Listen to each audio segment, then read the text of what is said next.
the country about to find out. We are in the find out phase. So go ahead and run whatever y'all gonna run. But listen, if it's... There are things that have to get done. We did see that a little bit in the last House. You don't see much of that going on this time?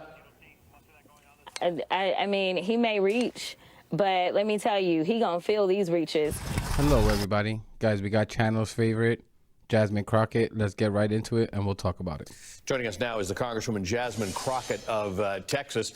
Congresswoman, good to see you. Thank you for being with us again.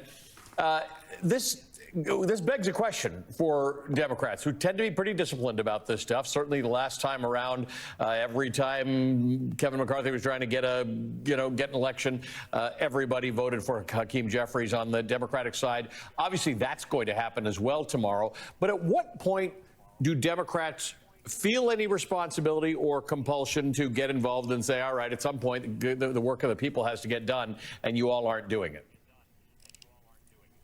In my opinion, that point will not be reached. Listen, they have gone around, they have talked about how there is a mandate and that this country issued a mandate for the Republicans to run something. Well, the country about to find out. We are in the find out phase. So go ahead and run whatever y'all gonna run. But listen, if it's all about y'all, if you don't believe in bipartisanship and you have a Trump trifecta, then y'all work this out amongst yourselves. We're gonna sit on the sidelines and eat our popcorn. And as you're eating that popcorn, because tomorrow could be a long day, maybe they'll get it worked out soon, maybe they won't. What does that look like to you? What does success look like to you? Because there is the business of governing that has to get done. They got to get a speaker so that they can get various things done, including January 6th, the certification of the election of the president, the vice president. What are you looking to see happen tomorrow? What are you most interested in? Honestly, I'm not that concerned about January 6th. I know you just threw that in there, but my candidate didn't win. So, if it gets delayed, I'm okay with that.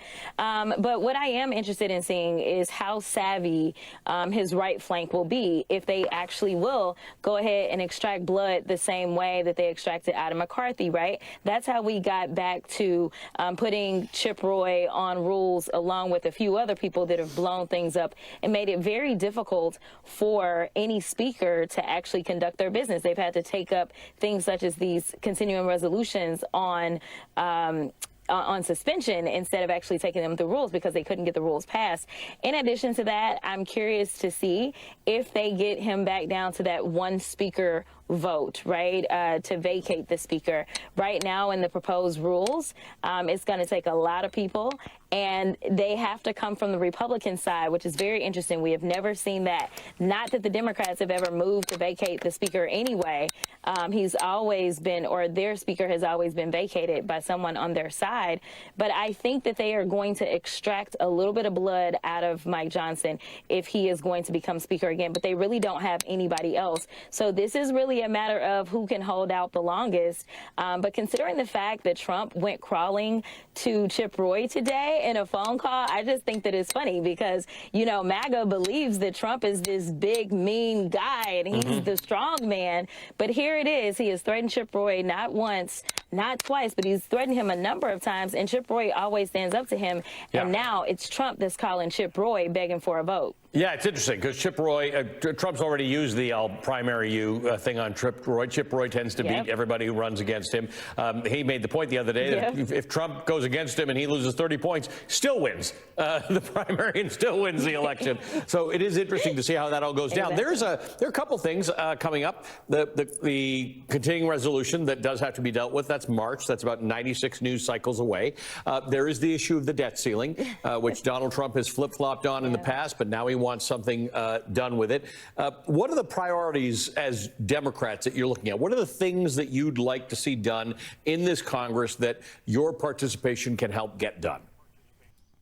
And guys, I just want to say I'm loving that I'm seeing Jasmine more and more on these different, well, mainly MSNBC.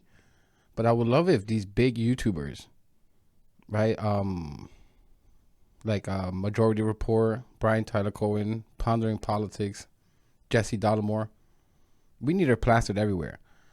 Guys, let me know in the comments. I don't think there's anyone better on the left as far as who we want to lead the party. Who's better than her? AOC's up there, but like I said, they've demonized her for so long. There's something about Jasmine that I don't think they figured out. And then again, she'll come back to you with some heat. She does not play around. So I think there's something to her, and I think hopefully they're noticing, because I'm seeing her everywhere now. But I think we got to keep this up. Force the Democratic Party until hopefully, possibly, if she wants to, nominated for the presidency. So I absolutely want to make sure that this is done in a bipartisan way. I don't think that Mike Johnson will ever be able to guarantee his entire caucus. He wasn't able to do it when he had a larger majority. And so what does bipartisanship look like? It looks like making sure that the priorities that the Democrats have, which are really the priorities of everyday working folk, making sure that we've got, obviously there was the fight about the funding for child cancer research, making sure that we're protecting Social Security, Medicaid, Medicare, making sure that we're doing the smart things that will take care of Americans is what we want to do. What we're not looking forward to is them trying to ram through the Trump tax scam again. Those tax cuts, they expire in 2025. And so that's why he wanted to make sure that debt ceiling was raised. And so this is where we will be able to use our leverage, knowing that they only have a 2-seat majority when it comes down to it, which means that they will only be allowed to lose one vote on anything that they want to pass through the House. And guys, I don't know what that metal banging is.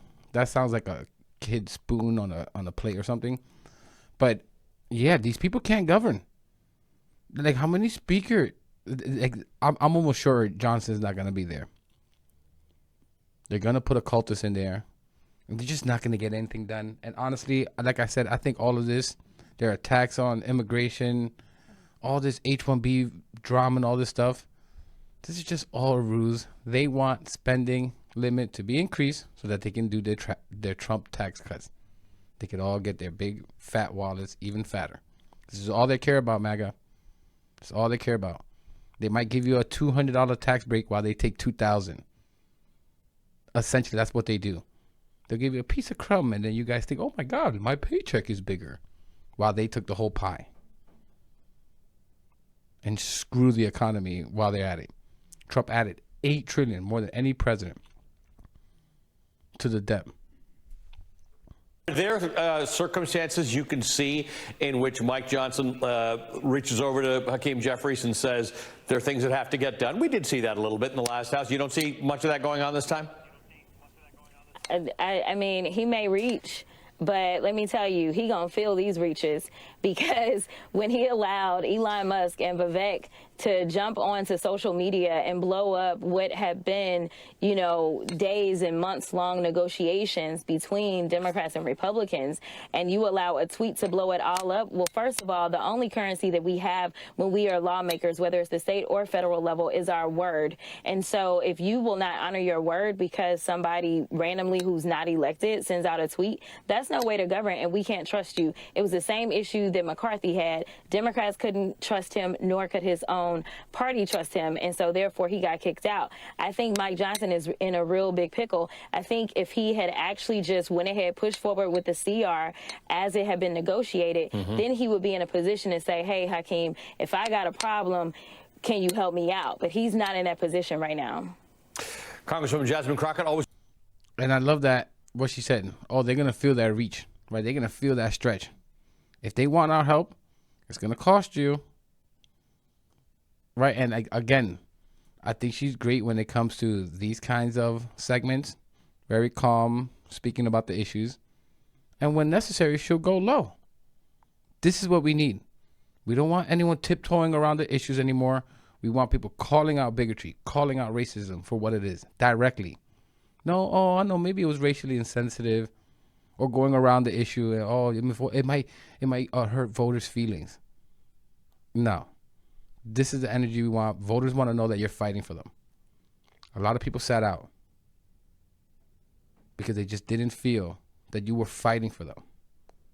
She's fighting. Let me know what you guys think in the comments. I'm going to leave it there. I'm going to, like I said, market her as much as possible for as long as possible. Thank you for watching. Please subscribe if you aren't, and I'll catch you in the next one.